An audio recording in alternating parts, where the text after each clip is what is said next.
పెట్టుబడిలో నెలకు 50,000 నుండి 10 లక్షలు సంపాదించాలనుకుంటున్నారా? ఈ వెబినార్ లో జాయిన్ అవ్వండి.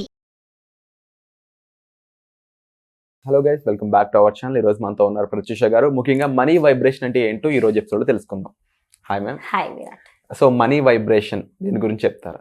మనీ వైబ్రేషన్ ఎప్పుడైతే వైబ్రేషన్స్ అంటే ఐదు ఈ 5 ఇంటర్ప్రిటర్స్ ఉన్నాయి. వైబ్రేషనే విశ్వానికి మెసేజ్ వెళ్తుంది. మనం ఎఫర్మేషన్స్, మనం మైండ్ వైరింగ్ ఇవన్నీ మనం ఎందుకు చేస్తాము అంటే మైండ్ వైరింగ్, ఎఫర్మేషన్స్, ఇండక్షన్స్ ఇవన్నీ చేస్తున్నప్పుడు మన బాడీ ఆ వర్డ్స్కి, ఆ లాంగ్వేజ్ ఏదైతే మనము మనీ, ఇందాక వీడియోలో నేను చెప్పాను, మనీ యొక్క భాష విశ్వానికి అర్థమవుతుంది కదా. ఈ భాష అనేది రైట్గా మనము యూస్ చేసుకుంటూ చేస్తున్నప్పుడు మనకి మన వైబ్రేషనల్ మ్యాచ్ అవుతుంది. సో ఈ వైబ్రేషన్ మ్యాచ్ అనేది ఎలాగవుతుంది? సో ఫస్ట్ ఏంటంటే వైబ్రేషన్స్ అంటే 5 ఇంటర్ప్రిటేషన్. ఓకే, ఇంటర్ప్రిటర్స్ అంటే అర్థం, అంటే విశ్వానికి కనెక్ట్ అయ్యే 5 ఉన్నాయి. 5 వేస్. ఒకటి వచ్చి ఎమోషన్. మనీ అనగానే మనకి ఏ ఎమోషన్ వస్తుంది? ఎమోషన్. ఫీల్ అవుతున్నాం. ఎమోషన్ అనగానే ఒక ఫీలింగ్ వచ్చేది, రైట్? Smell, taste, touch. ఒక ఫర్ ఎగ్జాంపుల్ మనకు ఒక రస్మలై తినాలనిపిస్తుంది. వాటర్ సడన్గా రస్మలైకి ఏమి ఇష్టం? స్వీట్ రస్మలై అనగానే నీకు నోట్లోంచి కొంచెం వాటర్ వస్తుంది. అంటే స్మెల్, టేస్ట్, టచ్ వైబ్రేషన్ అయిపోయింది. Vibration alignment. నువ్వు ఇవ్వడో రేపో రస్మలై తింటావు.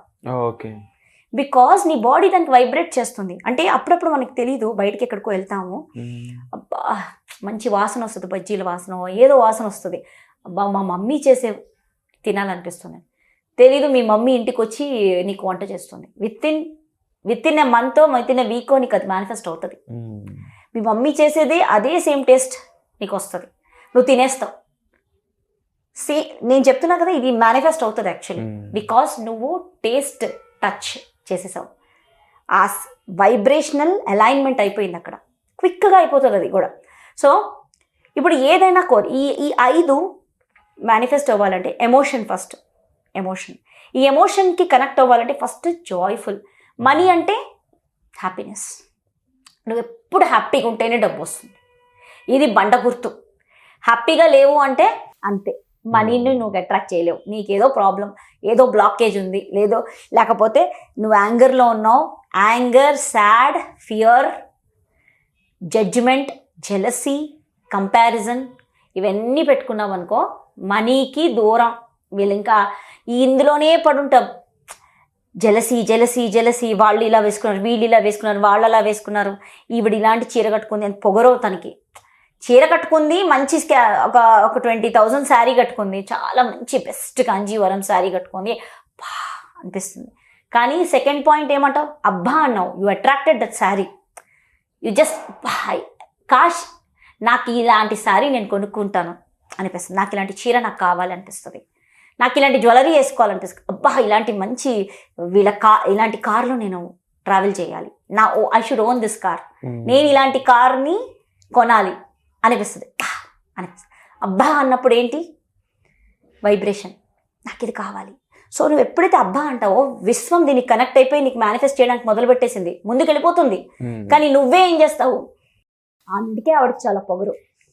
అక్కడ ఏం చేస్తుంది? Cut, done, close. నువ్వు ఎప్పుడైతే దాన్ని అడుగుతున్నావో అది మేనిఫెస్ట్ అయిపోతుంది. ఆల్రెడీ విశ్వం చూసుకుంటుంది. నీ వైబ్రేషన్స్ అన్నీ వింటుంది విశ్వం. నేను ఒక స్టోరీ చెప్తాను. ఒక అతను, ఒక వైఫ్, హస్బెండ్ అండ్ వైఫ్ ఉంటారు. ఇప్పుడు హస్బెండ్కి వైఫ్ ఎప్పుడు పొద్దున్న కాఫీ పెట్టదు, అస్సలు పెట్టదు ఆవిడ.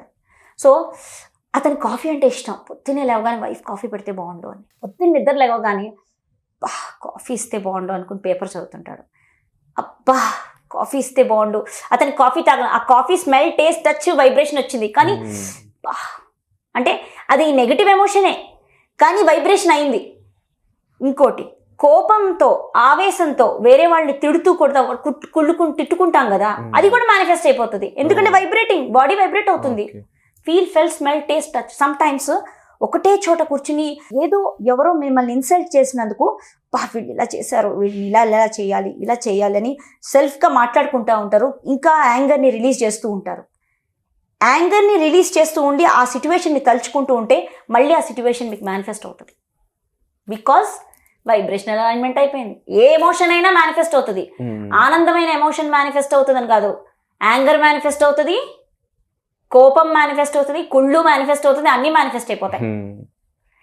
కానీ మనీ అట్రాక్ట్ చేయాలి అంటే నువ్వు హ్యాపీ ఎమోషన్స్లో నుంచే మేనిఫెస్ట్ చేస్తావు. కానీ అప్పుడప్పుడు కోపంగా కూడా మనీని అట్రాక్ట్ చేయొచ్చు. నాకు ఇంత డబ్బులు ఉంటే బాగుంటుంది, నేను ఇంత పెద్ద జాబ్ చేసి ప్రూవ్ చేస్తాను చూడు, ఆవేశంగా. అప్పుడప్పుడు మనము కొంతమంది మనల్ని హర్ట్ చేస్తారు. ఫ్యామిలీలోనే మన కజిన్స్, ఫ్యామిలీ మెంబర్స్, ఒక పెద్దవాళ్ళే మనల్ని ఏంటంటే ప్రెషర్ పెడతారు. నువ్వు ఎప్పుడు బాగుపడతావు, ఎప్పుడు ఉద్యోగం తెచ్చుకుంటావు అని అంటారు పెద్దవాళ్ళు. అనగానే మనకేంటి, నేను ఉద్యోగం తెచ్చుకొని చూపిస్తా చూడు వీళ్ళందరినీ క్లాస్. అప్పుడేంటి, నీకు యాంగర్ వచ్చింది, కానీ నువ్వు యాంగర్ ఈ ఎమోషన్లో పాజిటివ్ పెట్టావు, నువ్వు సక్సెస్ అవ్వాలని పెట్టావు, యూ మేనిఫెస్టెడ్. నేను ఒకసారి ఫస్ట్ టైం నేను నా బీటెక్ అయిన తర్వాత జాబ్ లేదు, నేను ఒక మా గురువుగారి ప్లేస్కి వెళ్ళాను, సేవ చేశాను. అక్కడ సేవ చేసి అక్కడ ఉండిపోయాను అనమాట. అసలు లైక్ నో డొనేషన్, అక్కడ ఏమి పేమెంట్ ఏమి అక్కర్లే, డబ్బులు ఇవ్వాలి అంతే, మన ఇష్టం, ఇస్తే ఇవ్వాలి అలాగ. సో ఆ రోజు నేను సేవ అంతా చేశాను గుడిలో, ఆశ్రమంలో సేవ చేసుకుని ఏవేవైతే గురు సేవ, ఏవేమైనా పనులు కానీ అవన్నీ సేవ చేస్తూ ఉన్నాను. చేసిన తర్వాత అక్కడ తిన్నాను, అన్నపూర్ణ హాల్లో తిన్నాను, అన్నీ తిన్నాను, అంతా అయిపోయింది. వచ్చేటప్పుడు ఇంక అంతే తాళాలు ఇచ్చి నేను ఉన్నాను ఇన్ని డేస్, ఒక 7 days 8 days ఉండిపోయాను. ఉండి సేవ చేసి వచ్చాను. వచ్చేటప్పుడు నా దగ్గర మనీ లేదు, బికాజ్ జాబ్ చేయట్లేదు. నేను ఓన్లీ వెళ్ళడానికి రావడానికి టికెట్స్ పెట్టుకున్నా, కానీ అక్కడ నేను ఏదో చెయ్యాలి, డబ్బులు ఇవ్వాలని అనుకోలేదు, సేవ చేయడానికి వెళ్ళిపోయాను. కానీ వచ్చేటప్పుడు దుఃఖం వచ్చింది, చాలా దుఃఖం వచ్చింది. చూడు, నేను ఇన్ని రోజులు నా గురు ప్రాంగణంలో తిన్నాను, ఉన్నాను, కానీ నా గురువుకి ఒక్క మనీ కూడా నేను డొనేట్ చేయలేకపోయానా అని ఏడుపు వస్తుంది కంట్లో. ఇప్పుడు కూడా నాకు నీళ్ళు వస్తున్నాయి, దుఃఖం వస్తుంది. దుఃఖం వస్తుంటే నేను అక్కడ టికెట్కి కొంచెమే డబ్బులు ఉన్నాయి, ఆ కొంచెం డబ్బుల్లో కూడా నేను ఒక 100 rupees తీసి ఇచ్చి డొనేట్ రాశాను.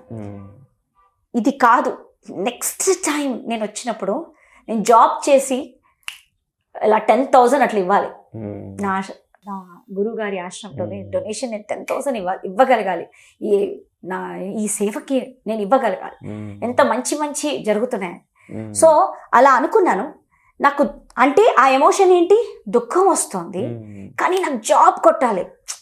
ఇన్ని రోజులు నేను ఇంటర్వ్యూకి వెళ్తున్నాను, ఎక్కడ దారిగా, ఒక ఇంటర్వ్యూకి వెళ్తున్నాను సెలెక్ట్ అవ్వట్లేదు, ఇంకొక ఇంటర్వ్యూకి వెళ్తున్నాను సెలెక్ట్ అవ్వట్లేదు. ఏంటవుతుంది ఎందుకంటే నేను బీటెక్ అయిపోయాక ఒక 1 year ఖాళీగా ఇంట్లో ఉండిపోయాను, సేవ చేస్తూ. ఊరికే ఉండిపోయాను, అంటే పెద్దవాళ్ళు ఉన్నారు అంతా అట్లా ఉండిపోయాను. ఏ ఇంటర్వ్యూకి వెళ్ళినా 1 year ఏం చేసావు, ఏ ఇండియా 1 year ఏం చేసావు, అదొకటి నాకేమైపోతుందంటే ఎలా నాకు జాబ్ వచ్చేది అనేసి చాలా బాధపడ్డాను.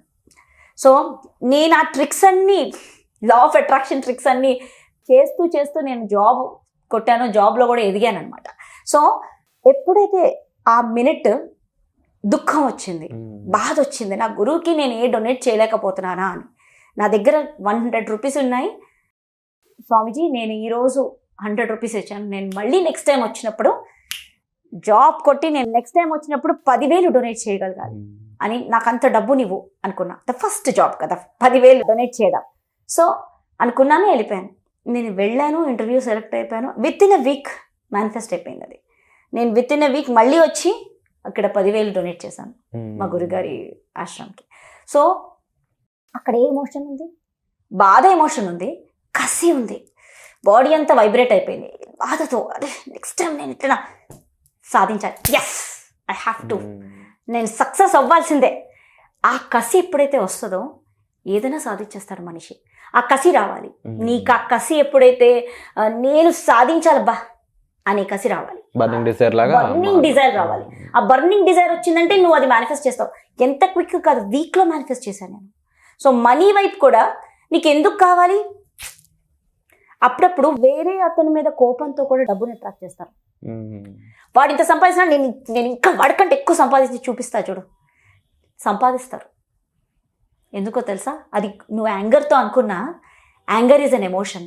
నువ్వు వైబ్రేట్ చేసావు, దీనికి మేనిఫెస్ట్ చేస్తావు, bus that's it. So money is ఈ 5 వైబ్రేషనల్ మ్యాచ్ అయినప్పుడు, అంటే నువ్వు ఏ ఎమోషన్ అయినా తీసుకో, కానీ మ్యాక్సిమం జాయ్ఫుల్ ఎమోషన్లో ఉండాలి, హ్యాపీగా ఉండాలి. నువ్వు బాగా కాన్ఫ్లిక్ట్తో బాధపడుతూ ఏడుస్తుంటే మనీ అట్రాక్ట్ చేయలేం. ఏడుస్తూ ఎట్లా వస్తుంది నాకు అని ఏడుస్తే కాదు, ఎలాగోలా దీన్ని సాధించాలి అని ఆ బాధలో నువ్వు అడిగితే నీ వైబ్రేషన్ మ్యాచ్ అవుతుంది మనీకి. కానీ ఎలా వస్తుంది, ఎవరిస్తారు, ఏంటిస్తారు అని నువ్వు దీన స్థితిలో నువ్వు ఎప్పుడైతే మనీని చూస్తావో నువ్వు హ్యాపీ స్టేట్లోకి రావాలి. ఎవరిస్తారు, వాడిస్తారా, వీడిస్తారా అని ఆ స్టేట్ ఉంటుంది చూడు, ఆ వైబ్రేషన్లో అసలు మనీ మేనిఫెస్ట్ అవ్వదు. ఆ టైం కామ్ అయిపోవాలి, ఏదైనా మెడిటేషన్ చేయాలి, ప్రాణాయామం చేయాలి, కూల్ డౌన్ అయిపోవాలి. కూల్ డౌన్ అవ్వండి అని చెప్తే చాలామందికి కోపం వస్తుంది. నాకు వీడికి పే చేయాలి, వాడికి పే చేయాలి, ఇంక ఎవరో నాకు ఇస్తేనే ఇంకోటికి పే చేయాలి. కానీ ఇప్పుడు ఏం చెప్తుందంటే కూల్ డౌన్ అవ్వాలంట. ఎలా కూల్ డౌన్ అవుతాం? సో అంటే ఇలాంటి ఎమోషన్స్ కంట్రోల్ చేయడం నేర్చుకుంటేనే మనీ మన లైఫ్ లో ఉంటుంది. Wonderful ma'am. ఈ ఎమోషన్స్కి ఎలా బ్యాలెన్స్ చేసుకోవాలి అన్నది నేను వర్క్షాప్, నా మిలియనర్ వర్క్షాప్ ఉంది, సెకండ్ 5 days ప్రోగ్రామ్. అందులో నేను ప్రతి ఒక్క ఎమోషన్ ఉన్నప్పుడు ఆ ఎమోషన్ స్కేల్ ఎలా చేసుకోవాలి, బిల్డప్ హ్యాపీ స్టేట్లో ఎలా వెళ్ళిపోవాలి, చాలా క్విక్. అది నేను అందులో గైడ్ చేస్తాను. సో వండర్ఫుల్ గా ఈ వర్క్షాప్ లో మీరు పార్టిసిపేట్ చేయాలనుకున్నట్లయితే డిస్ప్లే అవుతున్న నెంబర్స్ కాల్ చేసి ఈ వర్క్షాప్ గురించి తెలుసుకోండి.